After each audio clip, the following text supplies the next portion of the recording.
Hello! Ayun, nandito ngayon ako sa aking kwarto. Magulo siya actually. Look nyo na lang. Diba? Ang gulo.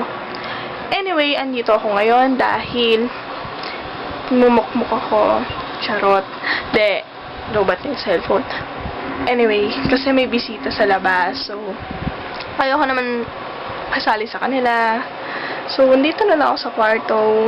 Hindi ko naman kasi sila knowing mga friends ata ni Daddy. Somewhere down the road.